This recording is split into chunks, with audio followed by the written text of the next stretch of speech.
Aké druhy nákladnej prepravy poznáme? V spoločnosti Infinity Forwarding sa predovšetkým venujeme multimodálnej medzinárodnej preprave, čo znamená, že pre vás kombinujeme niekoľko druhov dopravy tak, aby bola čo najefektívnejšia. Najvyužívanejším a najpopulárnejším spôsobom prepravy je preprava námorná. Dajú sa takto prepravovať tovary, ktoré majú veľký objem, či už v rámci kontajnerov alebo aj kusové zásielky. Jedná sa o prepravu, ktorá je považovaná za najekologickejšiu, avšak ten čas prepravy je oveľa dlhší ako pri iných druhoch.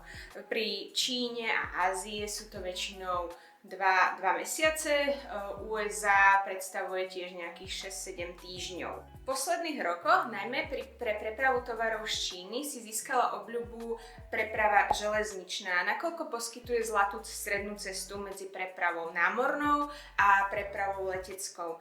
Je lacnejšia ako preprava letecká a zároveň rýchlejšia ako námorná. A tak už svoj tovar napríklad z Číny môžete mať doma do zhruba 40 dní. Pokiaľ však svoj tovar potrebujete mať doručený expresne, po prípade je malý, s vysokou hodnotou. Samozrejme, najrýchlejším spôsobom ostáva preprava letecká. Letecká preprava je teda vhodná buď pre menšie zásielky, alebo pre zásielky, ktoré potrebujete dostať k sebe rýchlo. Z rôznych kútov sveta tak môžete mať svoj tovar u vás už do zhruba 14 dní. Avšak, nakoľko cena tejto prepravy sa odvíja najmä od hmotnosti zásielky, je to stále preprava, ktorá býva najdrahšia.